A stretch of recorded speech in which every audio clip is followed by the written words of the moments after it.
Christmas నిజంగా December 25నేనా? చాలామంది అడిగే ప్రశ్న ఇదే.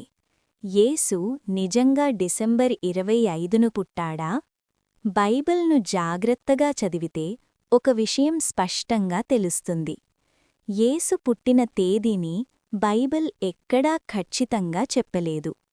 బైబిల్ యేసు జననం గురించి ఇలా చెబుతుంది. ఆయన బెత్లెహేములో జన్మించాడు. కాపరులు రాత్రివేళ పొలాల్లో గొర్రెలు కాపాడుతూ ఉన్నారు. దేవదూతలు వారికి శుభవార్త చెప్పారు. కాని తేదీ మాత్రం చెప్పలేదు. కొంతమంది బైబిల్ పండితులు చెబుతారు, కాపరులు పొలాల్లో ఉండడం సాధారణంగా చలికాలంలో చాలా అరుదు.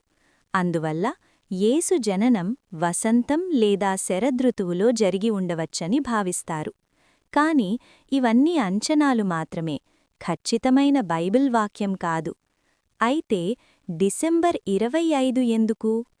చాలా సంవత్సరాల తరువాత క్రైస్తవ సంఘం ఒక నిర్ణయం తీసుకుంది. యేసు జననాన్ని గుర్తుచేసుకునే రోజుగా డిసెంబర్ 25ని ఎంపిక చేసింది.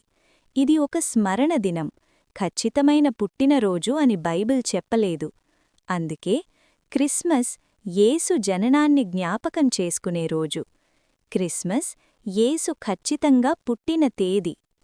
ముఖ్యమైన బైబిల్ సందేశం.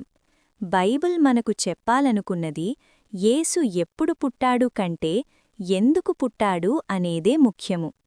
దేవదూతలు ఇలా ప్రకటించారు, ఈరోజు మీకు రక్షకుడు జన్మించాడు. లూకా 2:11. క్రిస్మస్ యొక్క నిజమైన అర్థం. యేసు ఈ లోకానికి వచ్చాడు మనలను రక్షించడానికి. దేవుడు మనతో ఉండాలని కోరుకున్నాడు. ప్రేమ, శాంతి, ఆశను ఇవ్వడానికి యేసు జన్మించాడు.